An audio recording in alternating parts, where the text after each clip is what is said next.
All right, so mabuhay and welcome to the HR on the go, where top trends and hot topics relating to HR and people management are coming your way. So buckle up and prepare for takeoff. So this 12th episode, we're going to talk about a strategic HR activity that is a little more than headcount practice. So this episode is entitled "Preparing for Future Staffing Needs Through Workforce Planning."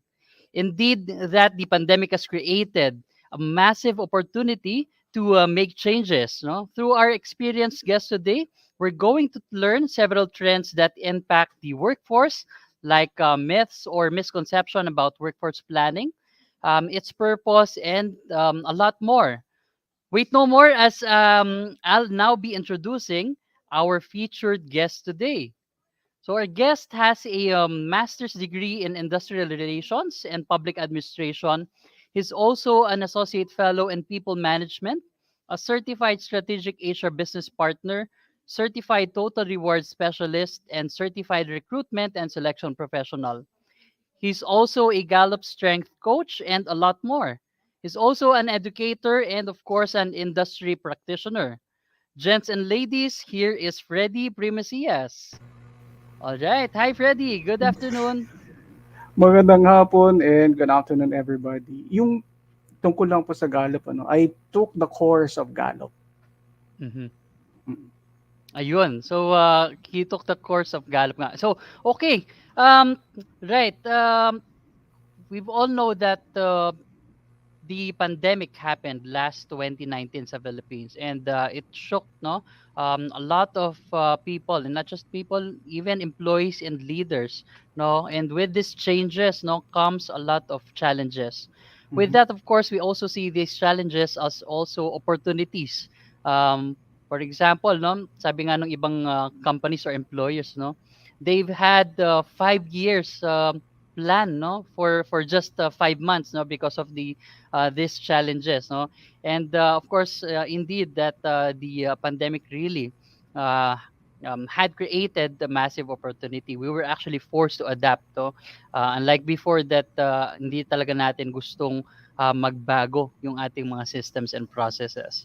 So with this topic, I would like to ask you the first question, Freddy. Can you walk us through the purpose and value of workforce planning, and how is it critical in today's post-pandemic era? Okay, that's a very good question. But first of all, Jester, and to everyone in here today, I would like to say magandang hapon and thank you a lot.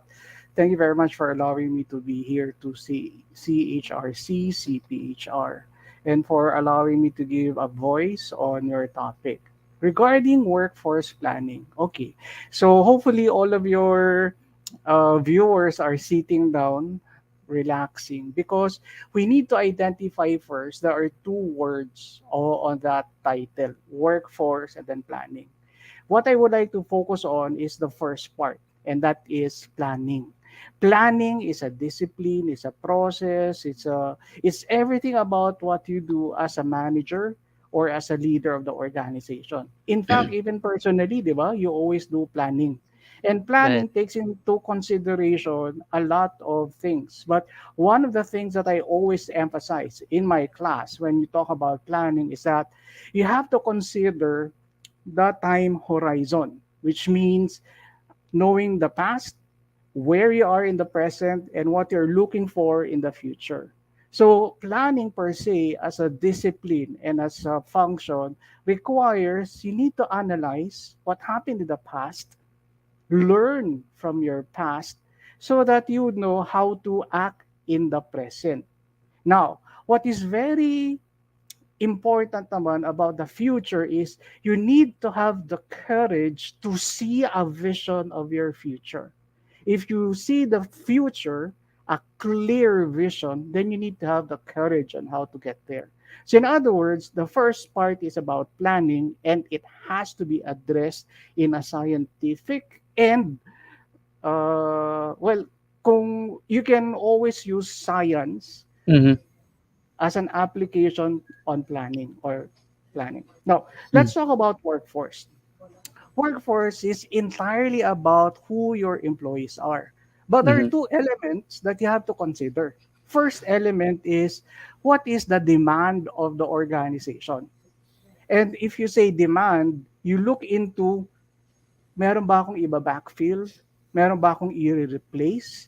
Mhm. Because a lot of people are resigning. So, and then another part of workforce is the supply.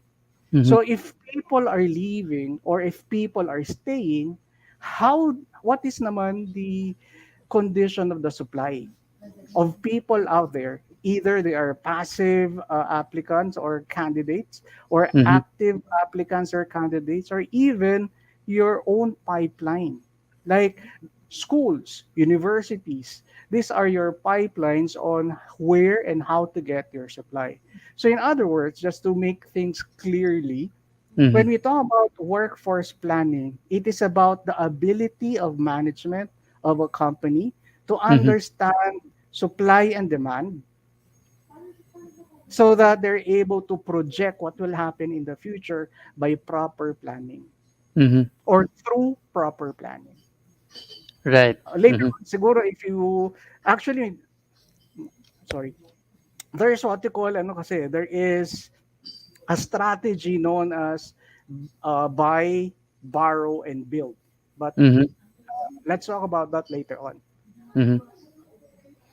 Right, right. Because the challenges before kasi pre-pandemic, no, nagkakaroon ng long-term planning na yung mga HR leaders and talent acquisition. But when the pandemic happened nga, parang ang nangyari, no, it caused the HR leaders and talent acquisition professional to step back and re-examine. Kaya sabi nila, okay lang ba kaya na this pandemic parang short-term plan lang muna ba?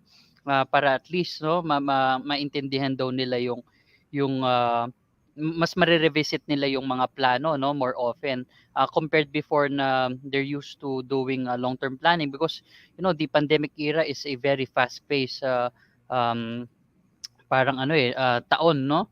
Ang daming pagbabago from like unlike nung January, December nagre-ready na yung mga tao kasi ang baba na ng mga cases, and then January pumasok tayo, dapat papasok na yung mga employees on site, kaso biglang pumasok yung Search.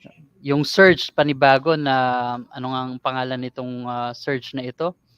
Yung Parang napakabilis Omicron. kumalat. Oh, yeah, Omicron, no? And Mm. then nag-halt na naman eh. So my question is, since we've mentioned about the supply and demand, would it be okay ba for HR leaders and talent acquisition um, leaders na short-term plan ba ang pine-prepare nila ngayon, or uh, are we confident enough now to do long-term planning na in terms of workforce? That is a very critical question, ano, because it's a double-edged sword. Right. But my gut feel actually is Mhm. still look towards a long-term plan. Mhm. If I say long-term plan, meaning to say you have to really consider the different metrics, the Mhm. parameters, what are the things that have happened in Mhm. the past 2 years Mhm. of COVID, and take all of those into consideration to your future plans. Mhm. So, how do I make that into its pragmatic sense? Ano ba yung practical side? The Mhm. practical side there is actually take care of your employees who are with you now. Mhm. Those who have not left the organization, take good care of them. Mhm. Because if you took good care of them during the pandemic, I'm pretty sure, hopefully, they would have also that kind of malasakit, care, Mhm. Right. and engagement to the organization. Mhm. Because if you always consider your employees who are with you right now, helping you grow the organization despite of the difficulties, these employees also will be there to help you and cherish that kind of compassion that you have shown them during the pandemic. Mhm. So to answer your question, my as an HR practitioner, it's always about let us still be strategic, but at the same time, do not forget the lessons of Right. what happened during the pandemic. Right. Thank you for that. Now, Since others, no, other HR professionals are linked in also the succession planning and training and development with workforce planning. How is training and development as well as succession planning connected with workforce planning? Okay, that's a very good question. I love all of your questions, Jester. Okay, earlier, if you still remember, what I said that there is a strategy known as buy, Mm-hmm. borrow, and build. So when we say buy, this is what is normally what's happening as a recruiter. Meaning to Mm-hmm. say, if I post a job advertisement, and then Mm-hmm. you apply with us, Mm-hmm. to a certain degree, there is a buying transaction Mm-hmm. because you are going to be part of the organization wherein your skills, knowledge, abilities will be part of the entire company's growth. Mm-hmm. And in replacement to that, in exchange to that, you are going to be compensated. And that's Mm-hmm. why it is considered as a buy kind of strategy. When Mm-hmm. we talk about borrow, borrow naman is you are an organic member of the company and Mm-hmm. somehow you can be moved around within the organization. Right. So it's a temporary kind of thing, parang secondment. So you try and borrow. Okay? Now, the most significant for me as an HR practitioner is how do you build talents? Mm-hmm. And that is where your training and development, your succession planning will come in. Mm-hmm. Actually, right now, I think the jargon used is talent development or Mm-hmm. learning and development, and then Mm-hmm. succession planning. So Right. let me now focus on the concept of build. Okay? Build is creating the ability, one more time, it is the ability of the organization Mm-hmm. to provide that kind of system wherein if I come in as a rank and file Mm-hmm. because of the build mechanism, whether it is through talent management or through succession planning, I can see myself growing in the organization over a period of time. The growth is not technically the horizontal or the vertical. It can even be diverse, Mm-hmm. going from one to the next. The growth here is not only in terms of the level that you grow on, but also on your capability. Like, for Mm-hmm. example, if I am right now an IT programmer, and over the horizon, I can see that I can be developed as perhaps ano pa ba yung, if you are a programmer, you're into AI, di Mm-hmm. ba? Parang it's diverse but somehow connected because it's still within the framework of IT. Mm-hmm. So that is how you build.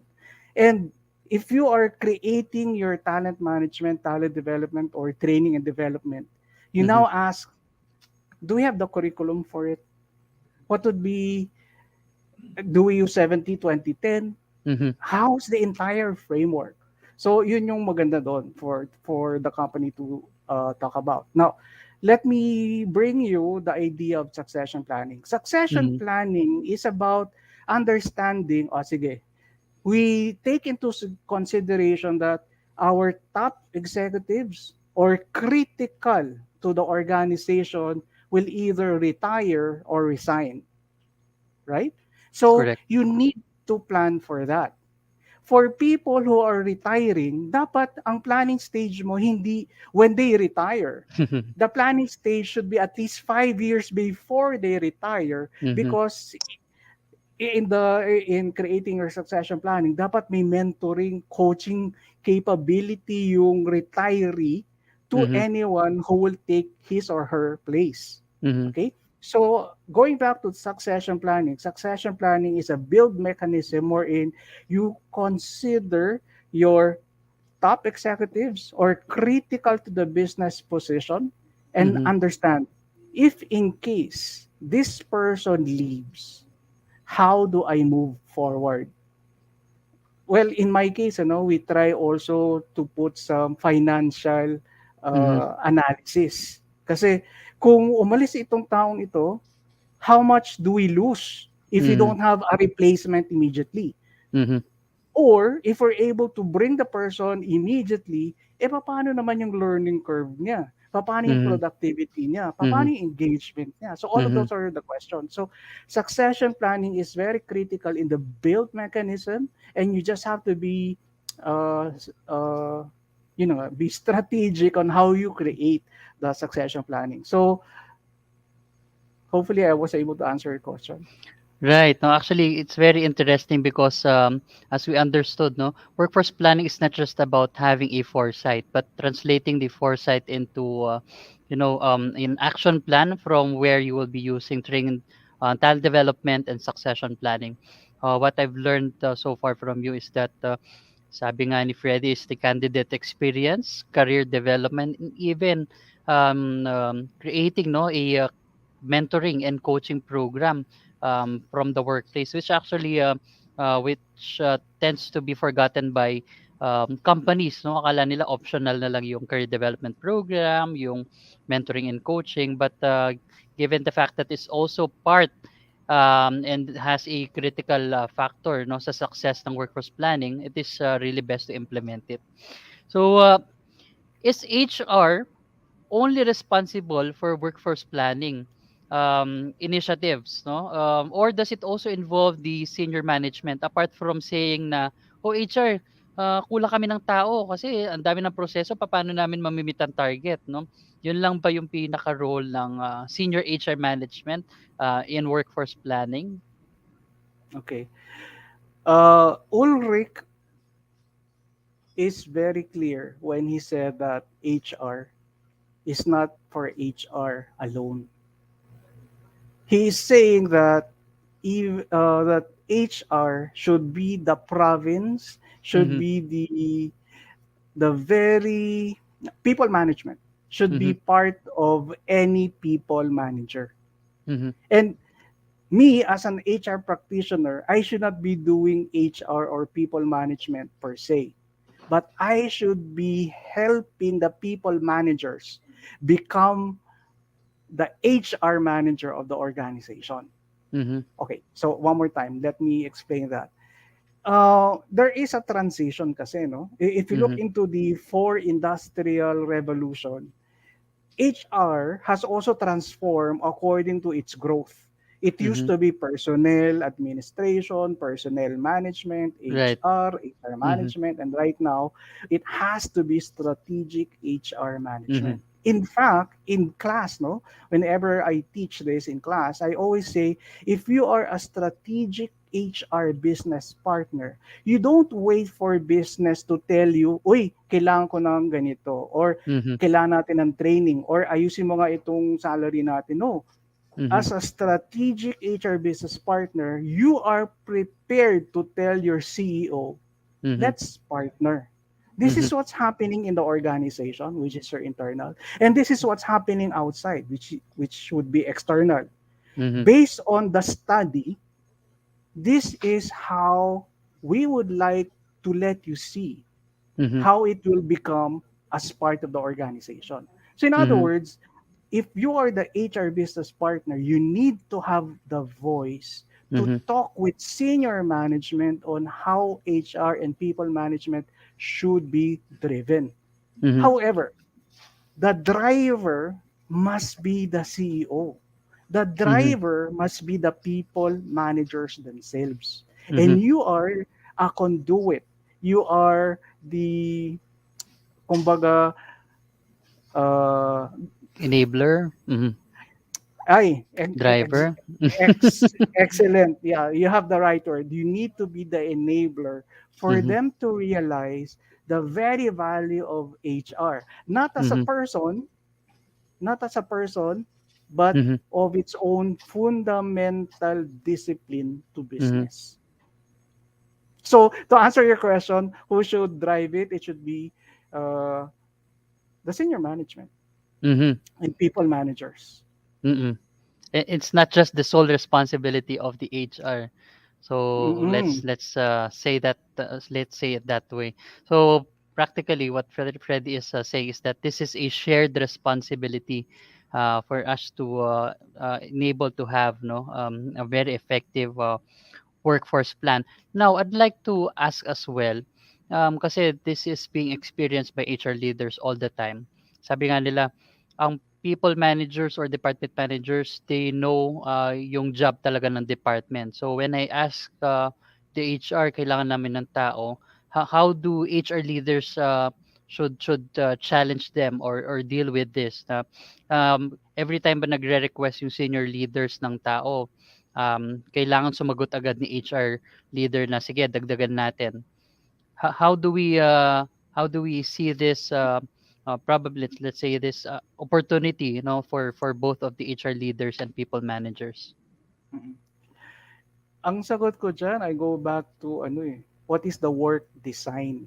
Mhm. Have you understood the very first thing that I have to ask is how will increased number of employees affect the bottom line, the profitability and revenue? Mhm. At the same time, I would also try and ask, napag-aralan na ba natin yan? Has it been part of our entire job analysis, job Mhm. design? Mhm. And if all of those answers are yes, and then of course, we'll try and add. But then Mhm. again, it is always asking the right questions. Mhm. And the question should be, may job design? Mhm. How will that affect our bottom line, profitability, revenue, and Mhm. productivity? Mhm. Kasi oftentimes, di ba, baka sometimes you don't need talaga to put additional number, but Right. perhaps re-engineer the system or Mhm. re-engineer the process, and you'll Mhm. realize, like for example, let me just give you a very good Mhm. example. A very good example of this happened during pandemic, COVID, June Mhm. of 2020. Normally, we would have siguro 4 or 5 recruiters, but because of Mhm. COVID, we only had one recruiter. Mhm. But he was able to produce the right number of talents at the right time and at the right cost. Mhm. So we realized, yun naman pala eh, kaya pala Mhm. natin. Perhaps Right. we have not just really understood the entire job design for us Mhm. to be able to have that kind of decision afterwards. Mhm. Ayun. So, napakaganda opportunity nung job design and job analysis because yun kasi ang challenge nung iba nga is that some are not undergoing job analysis or job design. Now, probably they might will be having a separate platform for that, but I guess that is the right keyword or the right step is to have or conduct job analysis or check the job design kasi baka nga naman efficiency lang pala ang problema, effectiveness lang pala ang problema, maraming waste sa mga processes that is taking a lot of time and we can just cut it. So it's very interesting that this is quite an eye opener for both HR leaders and people managers. So no, my next question, since there's a lot of misconceptions and myths that we've talked about a while ago, I would like to ask you directly from your experience. Since you've been um, you've been dealing with a lot of clients from various industries and even dealing with students from various companies or industries as well. What are the common misconceptions or myths that you would like to um, tell us, no? And hope you can shed some light as to how we can break those misconceptions and myths. Yeah. Well, actually, HR is not a miracle worker. And there are some HR practitioners who Mhm. are conditioned to always accept the challenges. Well, that's that's really good, ano? So, in fact, I find that very rewarding. But at the same time, kasi if you are unable to produce the miracle, then management would have a different perspective about who and what HR is. So what I'm saying here is that HR, as all of us, no, being practitioner, we need to really define what is our role in the organization. First, we really need to be strategic. Meaning to say, if you are an HR practitioner and if you would like to become an HR business partner, you really need to understand the different functions of business, the different functions of management. And in my case, in fact, I really need to immerse myself with the day-to-day duty of the company. Kasi if I don't understand what one employee is doing, then somehow I fail as an HR person because I should know not the fundamental things, but at least how it affects the entirety of the organization. Okay? So if you are an HR business partner, at least understand ano ba yung concept ng financial statement? Paano ko ba siya hahati-hatiin so that I understand my recruitment cost, my my all of those costs, and then how can I control them so that the company can also be profitable. So that's one. Number two, I also need to understand, oh, may engagement, may total rewards, may ganyan. So, how do I now create my own people promise? Kasi when it comes to competition, employer branding, employee value proposition, parang lahat nandoon na. And the expectation is pagpasok ng empleyado, dapat meron akong mug, meron akong hoodie, ang dami hinihingi. Eh, paano yung, again, no, pasensya na, I am always about budget kasi, no? What is about the budget? So, we have to understand, is that an engagement driver that your organization would like to push? And is that the strategy that you would like to push? Or is it something like, it's nice to have, but is that really the driver that will sustain our employee engagement? So, what I'm saying here is that all of those are correct, all of those are good, but you need to have that kind of analytical perspective. And how will you relate that to business terms and as an HR people promise? That's actually a good reminder, no? Sabi nga, it's not just an end all be all strategy. So one way, actually part of the competencies nga ng mga HR is business acumen, where they tend to forget that it's part of the competency ng isang HR leader and even people manager, no, yung business acumen.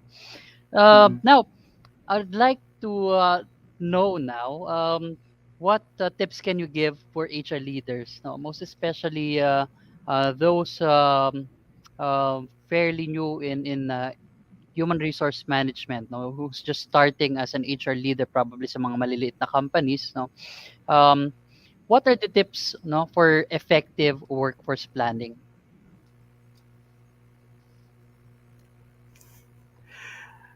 Um, well, definitely, you need to know workforce planning, Mm-hmm. Correct. primarily yung job design, Mm-hmm. yung job analysis. Mm-hmm. Are you going to use systems like Hayes system? Mm-hmm. How do you put numbers on the different factors of the job? Mm-hmm. Kasi when when you understand the job, it means you're able to realize, okay, this is the job, and then how do Mm-hmm. you compare that job to the other job? Mm-hmm. Because if you're able to relate both or the entire thing, then you're able to have an effective organization. Mm-hmm. So, what would be my tip? Number one, what is your business? Mm-hmm. What is your strategy, structure, system? Because if you're able to understand your strategy, structure, and system, then Mm-hmm. it follows that you have your shared value, your Mm-hmm. staff, your skills, and also your uh, the ability to have your right people. Mm-hmm. In fact, it's really, I think the component of the tip for workforce planning is really learn the organization, learn what you do, Mm-hmm. and ito yung last ko na lang sigurong try to be agile. Mm-hmm. Kasi I think based on my own experience to, uh, I I don't want to fail. I Mhm. hate to fail, but nowadays you just have to fail so that you can bounce back and be more successful. But Mhm. when you do that, you need to be agile, meaning to say you have to be fast in decision making, learning from the mistake, and then try to re-engineer the entire thing, or if not part of it, so that your strategy, structure, and system will follow and become more productive. Mhm. Right. And puma correct me if I'm wrong, no? Paano pumapasok dito yung stakeholder management dito sa workforce planning? Kasi 'di ba sabi din natin a while ago that this is a shared responsibility. So how HR leaders now can involve key stakeholders um um in the workforce planning process? Baka kasi isipin natatakot na naman yung HR leaders, no? I think this is a very heavy job. I cannot do this alone. So, Mm-mm. how can HR leaders kaya involve these stakeholders, no, sa workforce planning? Well, definitely number one, you have to talk with your stakeholders. Ano ba yung Mhm. plano mo? Mhm. What is the design of your program? And how Mhm. will you implement it? In Mhm. my case, in what I do, I always have a design. But the Mhm. design is always anchored on analysis. I Mhm. really need to know ano ba yung organization, ano yung metrics, ano yung demographic profile, ano yung attrition, retention, lahat. I need to know Mhm. those. Understanding and the analysis side, because I am able to create a design, I now go to the stakeholders and say, this is a partnership. Mhm. Normally, what I do, I create a workshop. I unfold workforce planning. I Mhm. unfold succession planning, all of those strategies in HR. I unfold them by creating a workshop. I bring them and then I ask, okay, so this is the design, this is what we're going to do. And then how will we describe it? How will we define it? Like for example, when you talk about job design, if this is the ano yung mga criteria for Mhm. you to know that this job is functioning well? Because Mhm. if I am the HR and you're going to ask me, and ba yung how does let's say a med tech or registered nurse to function Mhm. effectively, I really wouldn't know. But of course, I have to know, no? But what I'm saying here is that we will create workshops in Mhm. order for so that we can bring them and they are empowered to have that voice to be part and articulate in that entire process. Mhm. And I think that is where yung where HR practitioners who have also the capability of training, of understanding yung paradigm about how to teach, how Mhm. to run workshops.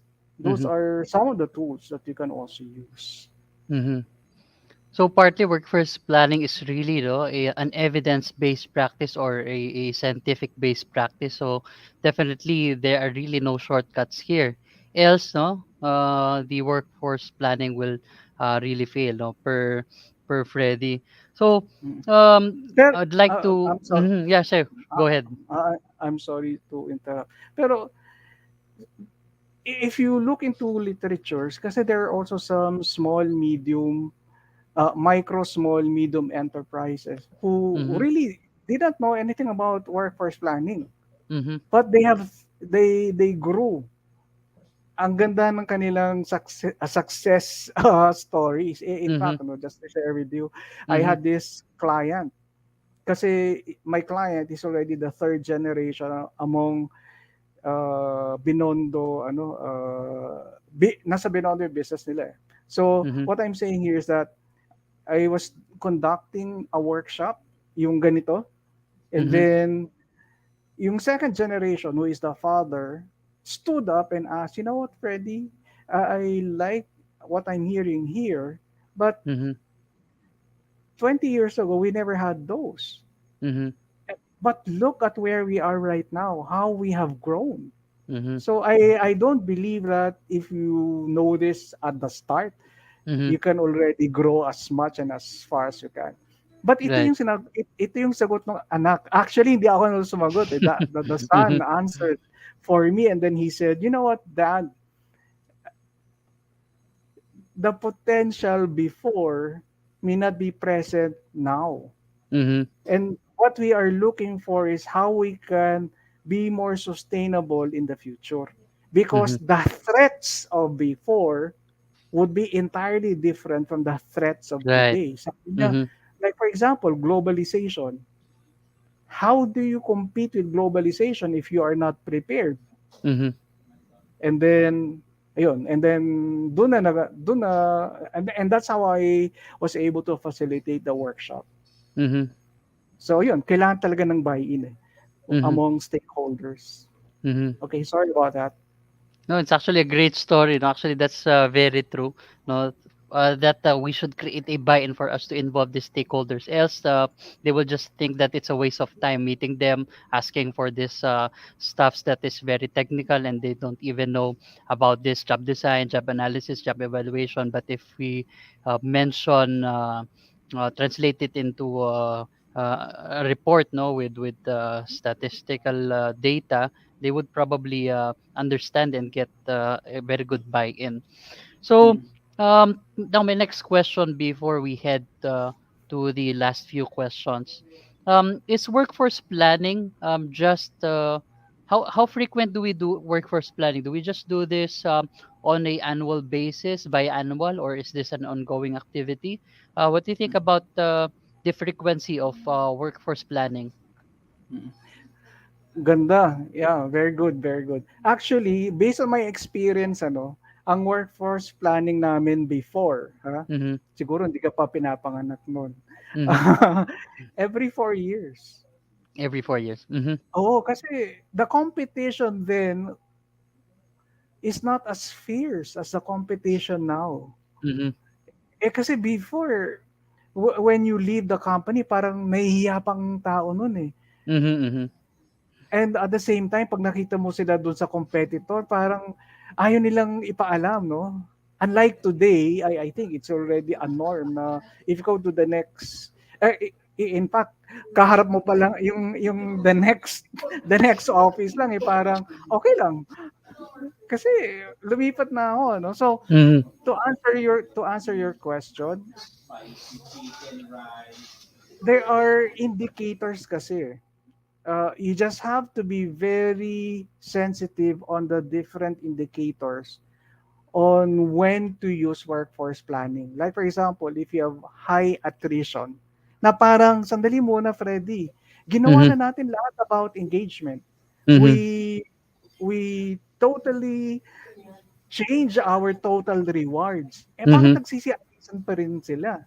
mhm. And then siguro it's about time. You don't need to wait for the end of the year to Right. study it. You have Mhm, to study. You always have to study. So what I'm saying here is that try to create metrics that will be your indicator of mhm, severe changes. mhm. And I emphasize severe changes so that you would now apply o tingnan lang nga natin yung workforce planning and where can we also tweak or use it as our solution. Right. So it's probably a continuous evaluation of the changes that we should be observing, right? Both for from internal or external factors. Mm. So probably yeah, very correct. Um, Kasi yun yung ginagawa ng yung ibang HR leaders na probably they're very open right now that it's not really an annual basis kasi before for example performance appraisal lagi daw na ang performance appraisal is just an annual basis, no, or a biannual, but now performance conversations are now happening not just on a biannual basis, but on a day-to-day basis. So Yes, it's correct. Mm. breaking the norms already, and that's one thing good about it. And yes, actually, before nga, no, it's not really a threat na nagta-transfer yung employees from others kasi ngayon talagang malakas ang loob ng mga tao ngayon na lumipat talaga, and they would really work on retention, right? So it's really interesting to see the changes of human resource management, the evolution of it. Um, Now, going back to workforce planning, um, we've learned about the tips, the misconceptions, the myths. Now, as for my last question, um, what what are the steps involved in workforce planning process? But at least for everybody's good reference, can you help us identify um, these steps involved in workforce planning process? Well, number one is ano ba yung mga metrics that you currently have? Okay.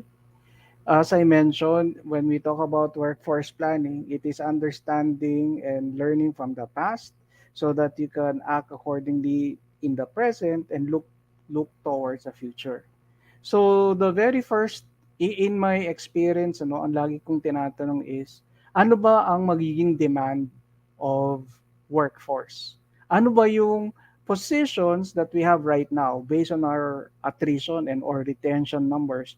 Which among them will have a critical number either in the present or 2 or 3 years down the line? Like for example, based on attrition because of several factors, X employees or X job titles or roles will decline in terms of capabilities or skills. What do I mean by that? Let's say for example, kasi previously, di ba, pag sinabi natin mga programmers, ang language is COBOL. But right now, meron ng ang daming terms na parang ang hirap mo talagang hanapin outside. Mm-hmm. So, using the build strategy, meron ka namang capability right now eh. What if you try to reskill them? Would that be enough? Or do you really need to have somebody outside so that you can plug and play ang tawag nila, di ba? So, ang the fundamental question is, first, what is your strategy? How do you want to compete? Number two, what are the critical roles and what is the demand of the present and what is the supply outside? When you look into all of those, then you now check ano ba yung sourcing mechanism ko? Ano ba yung attraction mechanism ko? Ano ba yung employer branding ko? How do they see me outside? Kasi paano yun? Ang ganda nga ng workforce planning mo pero hindi ka naman pala kilala. Or no one has even known who you are and what you are. So Mm-hmm. all of those should be taken into consideration so that at the same time you would be able to provide a better solution to your management. Mm-hmm.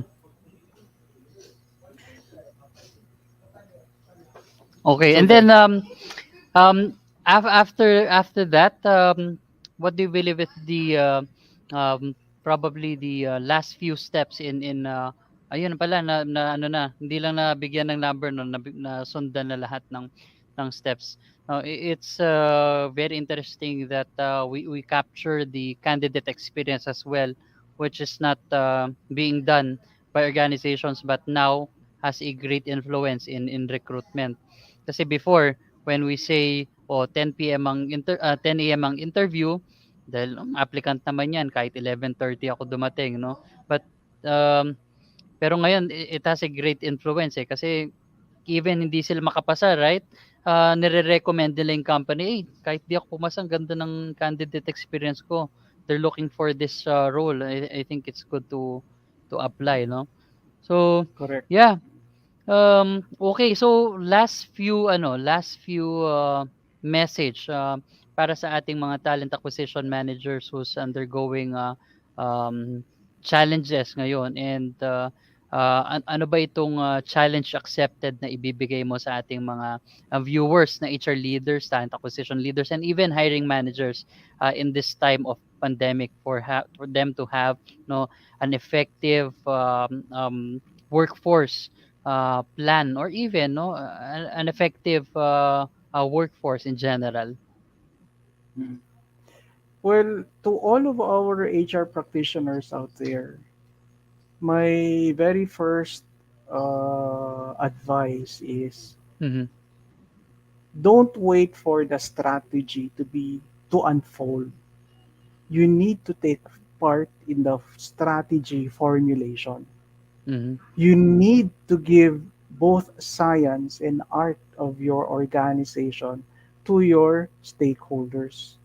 They need to really see how the organization is, who are the employees, what are the effects of attrition and retention, and what are the engagement drivers that can build your organization move towards more years to come.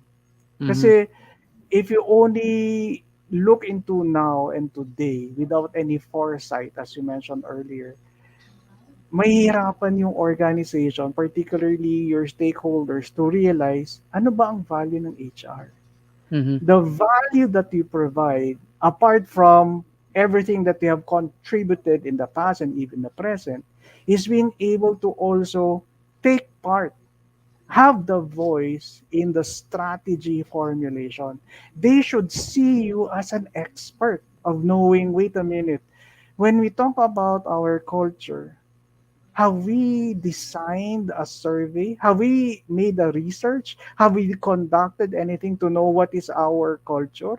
Eh kung hindi mo alam ang cultural dimension ni Hofstede, that we are all collectivists according to him, as compared to other countries who are individualist, then perhaps hindi mo talaga maintindihan what is cultural dimension. So that in itself, dapat as an HR practitioner, you know that. Now, you should also know yung buy, build, borrow strategy. Or if not, paano ba natin gagamitin yun? In what way?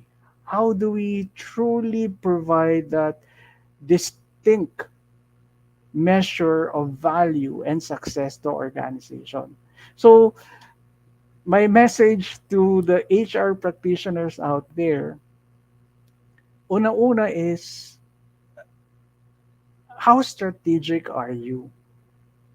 And if in case you think that you are not strategic yet, then you can always try to build yourself. You can always try to gain more. Probably take some courses or participate in webinars or join organizations that try to bring forth the very value of HR. Next, my message to all HR practitioners is be involved with your stakeholders.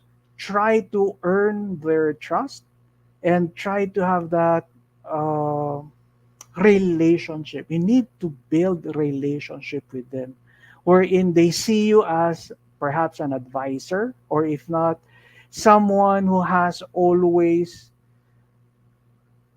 that capability of putting the best solution forward. And if I say the best solution, it means you were able to go through several layers of analysis, not to a point of paralysis, but more of analysis. And then finally, my last message to all HR practitioners would be, despite of all pressure, stress, yung longer working hours, find the reward out of it.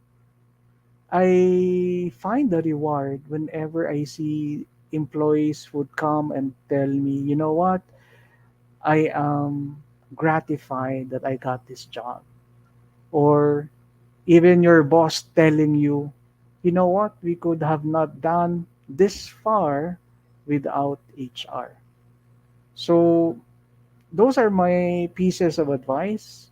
And yes, we are HR and we always contribute to the success of our organization.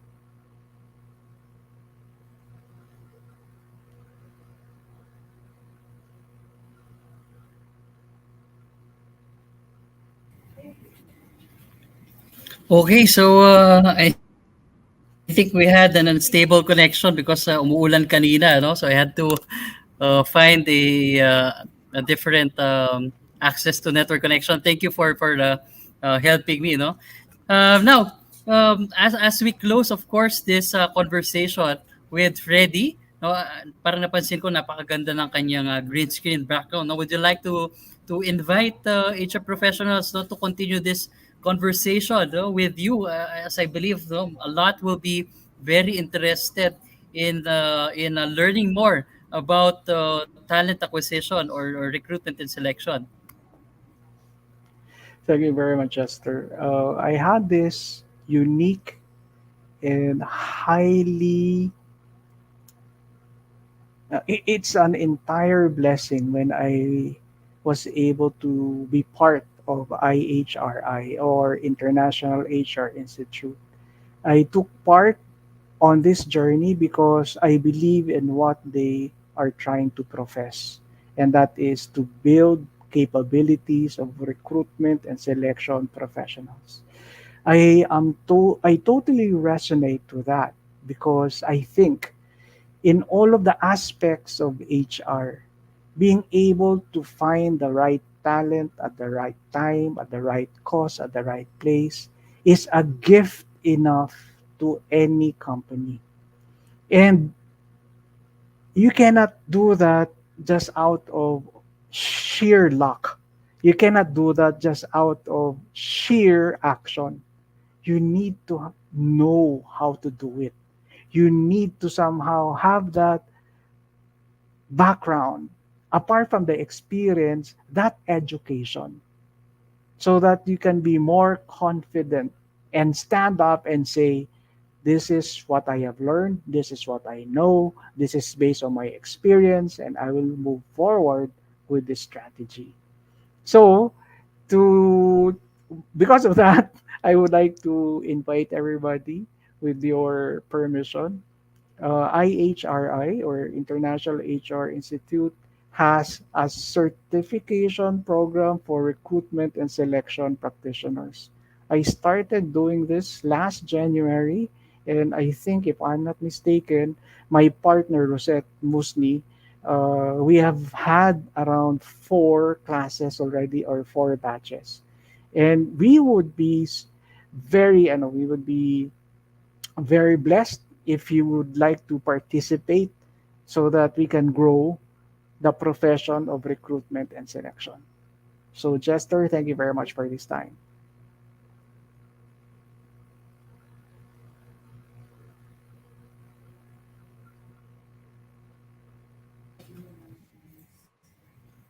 Okay, that was very moving, no? So probably a lot more will be eager to join the class. So with that, thank you very much, Freddy, for a very wonderful learning experience with you.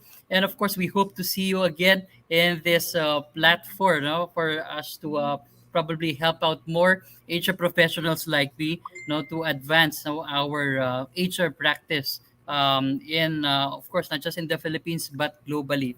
So with this again.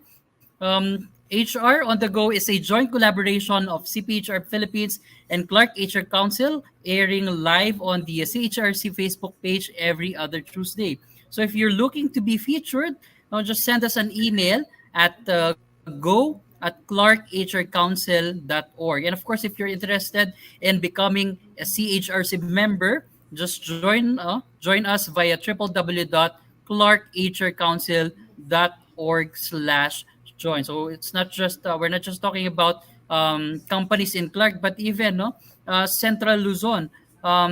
Any companies in Central Luzon can be part of the Clark HR Council organization, and of course can benefit from various perks, such as HR and labor updates, access to Ask HR, access to a job link portal, member insights, HR templates, and even providers directory with an updated list of HR vendors and service providers, as well as HR library, job fairs, weekly learning sessions like this, general membership meetings, and a lot more. So I suggest that you become a council member today. Again, you can join us via the website clarkhrcouncil.org benefit. So with that, no, allow me to close this episode. So with that, thank you very much again to our viewers who stayed throughout the session, and we hope to see you next episode. So with that, we wish you no a restful day, no, and of course no a happy Tuesday, everybody. Ayun, so mabuhay tayong lahat, and of course no keep safe, everybody. But for now, thank you very much, Fredy. Bye.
The Philippines is being called Asia's rising tiger.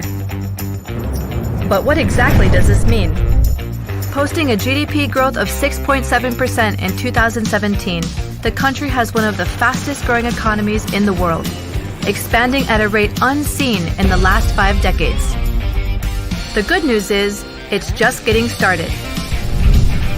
The better news is that we have designed a brand new city to be the nucleus of this economic renaissance. Less than 1 hour from the capital, Manila, straddled by hills and blessed with tropical climate all year long. We are building the city of the future, a landmark development twice the size of Manhattan. Originally developed by the Americans for its secure and strategic location in Asia Pacific, Clark is being transformed into a disaster-resilient metropolis that will be competitive and attractive to a global market. It will consist of 4 main districts. The Clark Freeport Zone, an existing mixed-use complex established in the 90s. Clark Global City, which will serve as the primary business district. And New Clark City, which will house satellite government offices and a first-class sports village. Central to all of this is Clark International Airport, which will soon be expanded to accommodate up to 80 million passengers a year. This ensures that travel will be comfortable while trade is seamless. A city unmatched in connectivity, with access to world-class highways and the service of high-speed railways, connecting north to south and east to west, across surrounding seas and over oceans. Clark is a city built as living proof that business in this part of the world is not only easy, but simply better. With no red tape, lower taxes, and endless investment opportunities. This is a city prepared to attract talent so that the country's best and brightest will come here to work and choose to call this place home. Because this is a city that knows how to play, where you can unwind at your own speed, where safety is paramount. And people always come first. This is a city where history and culture thrive, where modern conveniences meet timeless traditions, and progress is driven by passion.